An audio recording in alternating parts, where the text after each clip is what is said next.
Sábado Verde, radio y podcast, en la radio pública de la ciudad de Buenos Aires. Ya sabemos que la sequía y la bajante extrema del río Paraná no será pasajera, no se va a ir la semana que viene entre nosotros. Nos interesa caracterizar el fenómeno por eso con la mayor distinción posible, especialmente en lo referido a sus orígenes, es decir, a cuáles son las causas. Y para eso convidamos esta mañana a Carolina Vera, que es investigadora del CONICET, es jefa del gabinete del Ministerio de Ciencia, Tecnología e Innovación de la Nación, pero además es una investigadora de las variables del clima y el cambio climático. Así que confiamos todos en el equipo que vamos por buen camino. ¿Cómo estás, Carolina? Buen día. ¿Qué tal? Buen día. Bueno, quisiéramos escuchar, nos parece desde el arranque esto, ¿no?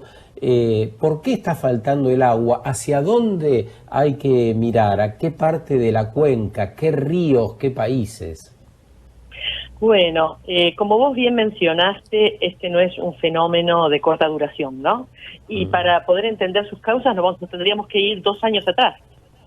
A mediados de 2019 ya las aguas del río Paraguay, ¿no? Porque también tenemos que entender eso, que hacia el sur de Corrientes, el río Paraná es la suma del río Paraguay, el Pantanal por un lado, y el río Paraná que viene de Brasil. Entonces, desde mediados de 2019 ya el río Paraguay, en su parte norte de su cuenca, comenzó a tener dramáticos descensos de su caudal por déficit de la lluvia que se produjeron en ese año, en el 2019, producto nosotros atribuimos a la variabilidad, patrones de variabilidad climática, ¿no?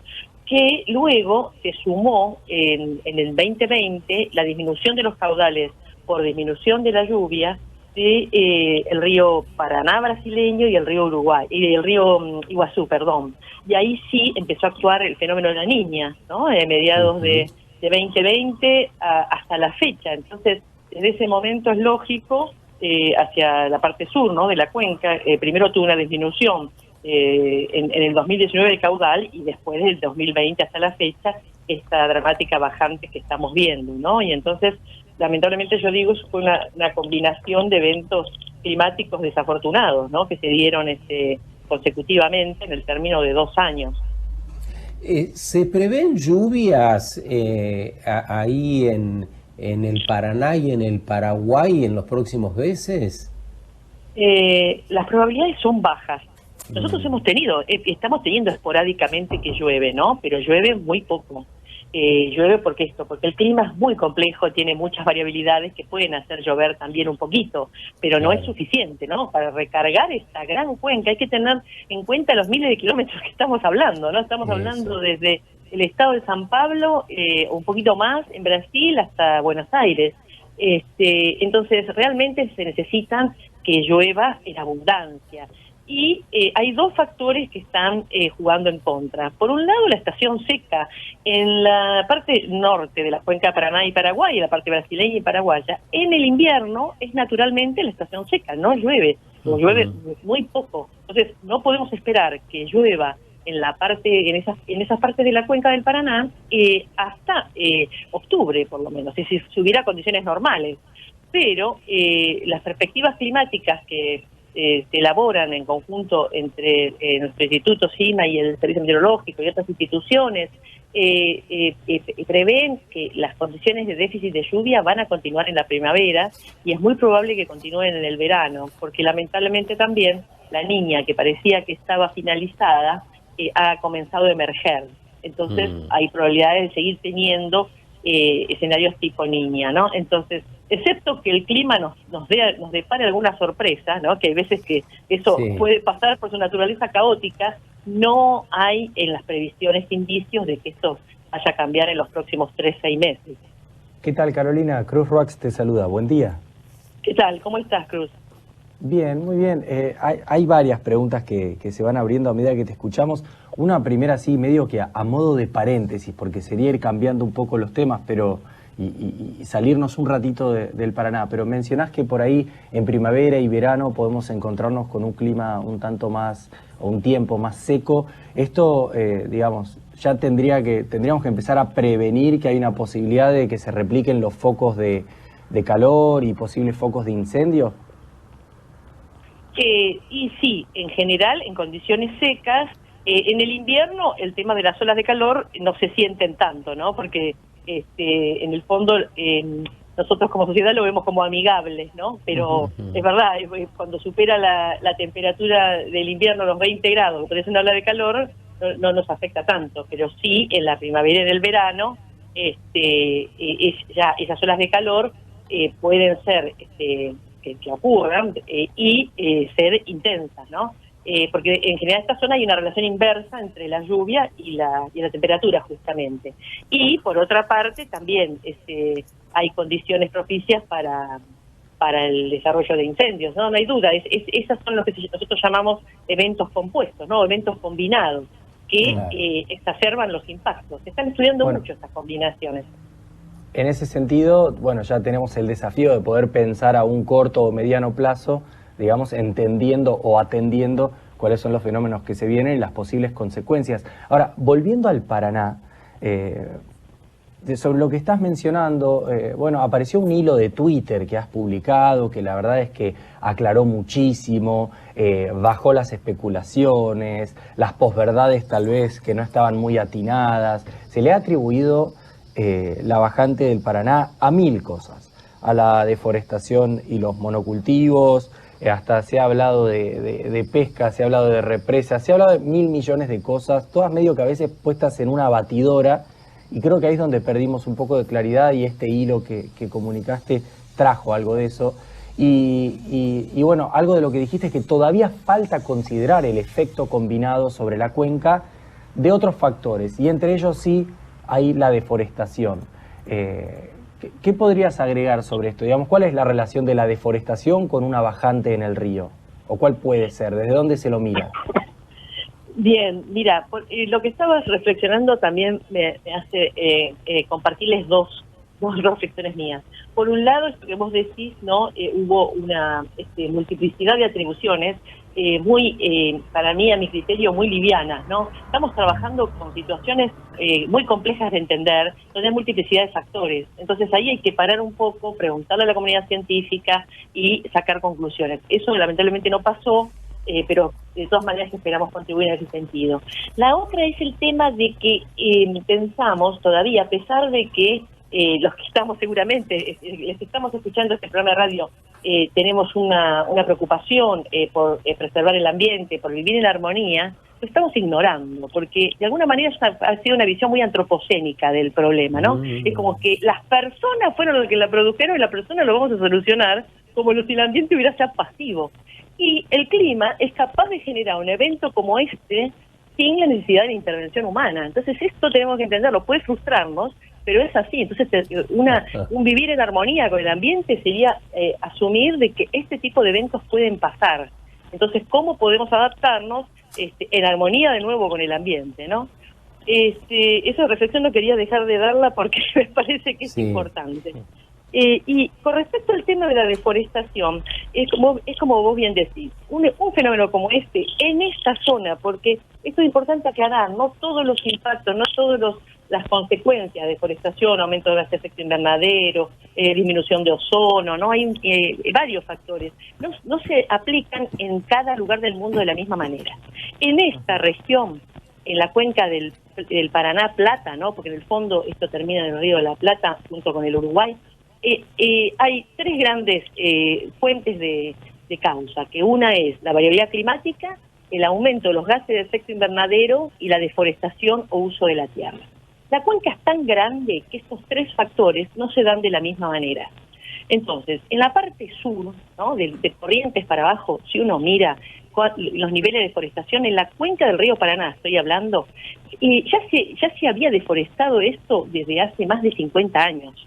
La realidad es que cuando uno mira, es nuestra zona agrícola, ¿no? Entonces, ya el cambio dramático del uso de la tierra ya se había dado de la década del 50. Pero sí en la parte norte del Paraguay y del Brasil ha habido cambios importantes en los últimos 50 años. Y también las investigaciones muestran que en la parte sur, ¿no?, de corriente para abajo, lo que más domina es la variabilidad climática y natural, y en segunda medida el impacto del aumento de los gases de efecto invernadero, mientras que los cambios, la deforestación, pueden ser más importantes en alterar el clima en la parte norte. Pero no he sido muy técnica, pero hay una... No, porque refuerza, Carolina, esta idea central que nos estás planteando esta mañana, atender justamente la combinación de impactos. En este sentido, ¿qué rol juegan las obras de infraestructura, el dragado? Naturalmente todo eso disminuye la capacidad de autogeneración que tiene el río. Hay que, de nuevo, ¿no?, la capacidad de retener el agua de esta cuenca es muy diversa dependiendo de la zona, ¿no? Tenemos el pantanal paraguayo, tenemos los esteros, ¿no?, tenemos nuestros humedales que son capaces de almacenar agua, pero están ubicados en porciones localizadas, ¿no?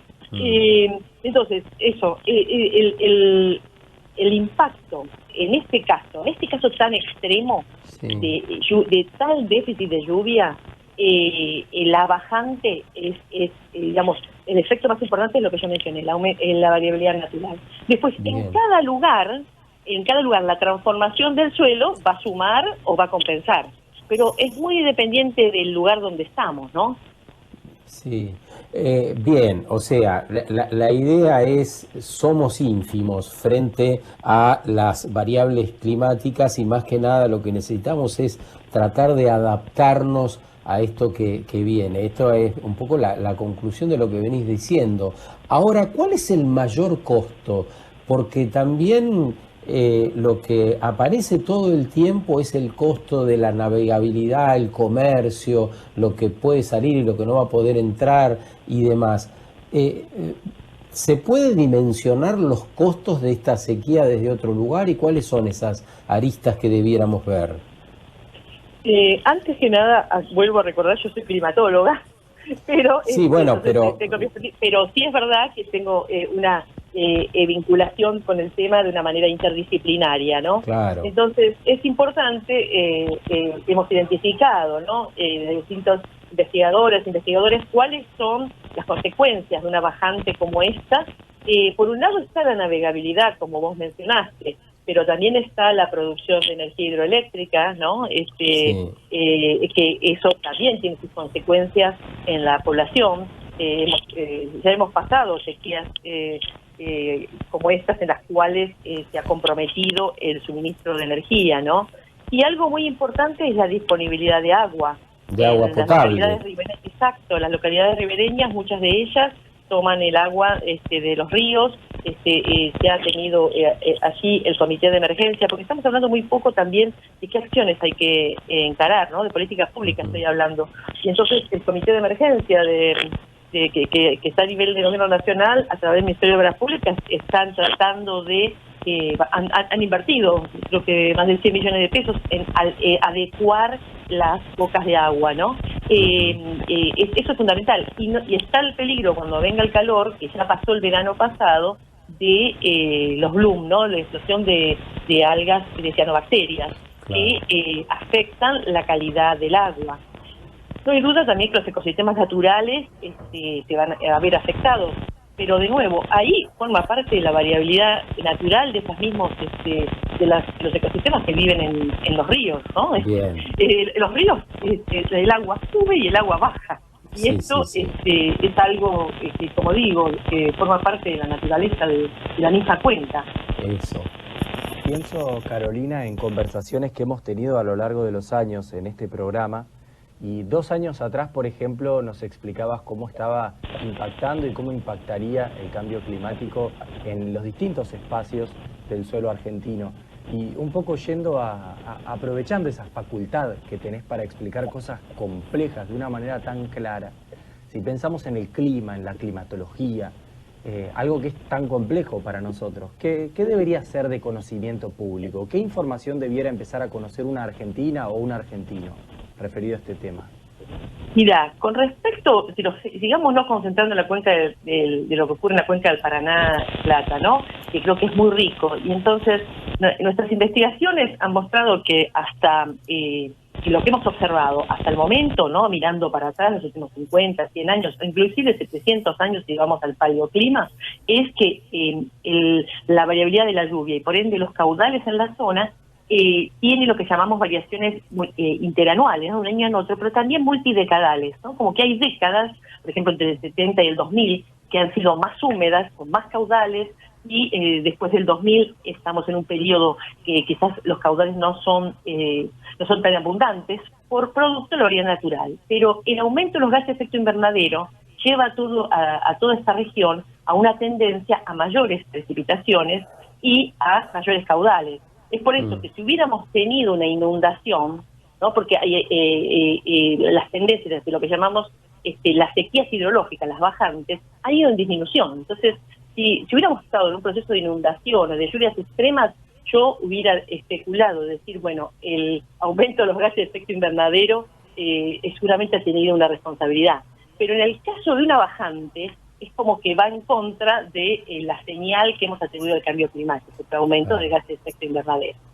Y lo último, para prestar atención, realmente tenemos evidencias de que la parte norte, ¿no? Del Paraná brasileño, principalmente, que el aumento de gases de efecto invernadero en un mundo de 2, 4 grados, esas zonas serían, se proyectan condiciones más secas que lo normal, menos lluvias, y eso también podría estar exacerbado por una deforestación. Entonces, lo que nosotros imaginamos para toda la cuenca, en el fondo es un escenario más posible para la parte norte, la parte brasileña, ¿no? Estoy hablando del estado de Paraná para arriba, ¿no?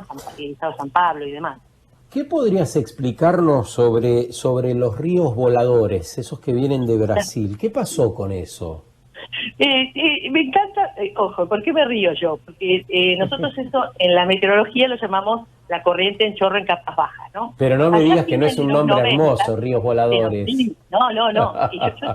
Yo tengo una charla TED X Río de la Plata en el 2014, los invito a mirarla, está en YouTube, donde hablo de esto. Entonces, lo que nos gusta es que elementos fundamentales del clima ahora de todo el continente sudamericano están siendo internalizados, ¿no? Como es esta corriente, lo que nosotros llamamos corriente en chorro en capas bajas, y se puede hablar como río volador. A mí me gusta eso, pero tenemos que usar ese concepto de la manera adecuada. Es como, digamos, río volador es porque existe un flujo, ¿no? Un flujo de aire, el aire se mueve, esto es fascinante, ¿no? Se transporta, masas de aire se transportan, y entonces esto para ver las nacientes de este río volador, vamos a decir, empieza en el océano Atlántico tropical, allá en la costa norte, ¿no? de Sudamérica, donde están las Guyanas, Venezuela. Allí el aire es transportado hacia el interior del continente. Pasa por el Amazonas, donde se recarga en parte, pero la mayor parte de la humedad viene del Atlántico, y se encuentra con la pared de los Andes, ¿no? Una pared norte-sur. Entonces, eso hace que mecánicamente, es decir, el aire viene, estamos hablando de la primera capa, los primeros metros de altura, imagínense, el primer metro de altura de la atmósfera, superficie hasta los 1000 metros de altura, se encuentra con los Andes, que son bastante más altos, y no tienen otra cosa que ir hacia el sur. Eso, el pasaje por la ladera, ¿no? de los Andes hace que se acelere ese flujo y se genera un chorro, ¿no? Entonces un chorro que tiene el máximo de intensidad de velocidad ya por lo que dije, 1000, 1500 metros, y tiene su máxima velocidad ya por Bolivia. Pero cuando al sur de Bolivia se mueve hacia el este, y ahí se debilita, es decir, el este de nuestro país. Es decir, nosotros estamos en realidad hacia la salida de ese río, y justamente a la salida del río es cuando nosotros decimos el aire se acumula, el aire húmedo se acumula en niveles bajos, se converge, asciende y llueve, y es por eso que en el este de Argentina llueve debido a este proceso. Pero la variabilidad natural puede hacer que este río se intensifique hacia nuestra zona o se debilite, y es lo que está pasando ahora, que no está porque se producen condiciones anómalas de alta presión que le impiden a este flujo llegar a nuestra zona. Carolina, muchas gracias por la explicación tan detallada. Quería preguntarte de final si el encallamiento de ese buque en el Río de la Plata tiene relación con lo que estamos hablando o es un fenómeno de otra característica, si leíste o viste algo de eso. No, la verdad que no me atrevo a dar, yo ahí creo que estaría muy interesante, creo que para el tema de costas también, es importante hablar con alguien que venga de ingeniería, ¿no? De la parte hidrológica, porque esto pone en juego nuestras obras, porque digamos nuestras acciones, ¿no? De canalización, digamos, ¿para qué peor escenario uno se prepara? Eso tiene costos también. Entonces, sí. ¿Para qué fenómeno extremo, no? ¿Cuál es la recurrencia para una bajante que ocurre solo en uno en 100 años o uno en 50 años, ¿no? Eso es un tema interesante, que va a la adaptación al cambio climático también. Ahí está muy en juego los dos temas. Sí, una visión una vez más transversal, una mirada que nos Exacto. obligue a verlo todo. Gracias, Exacto. Carolina, en nombre de todos nosotros, muchas gracias por este rato acá en Sábado Verde. Un gusto hablar con ustedes, hasta la próxima.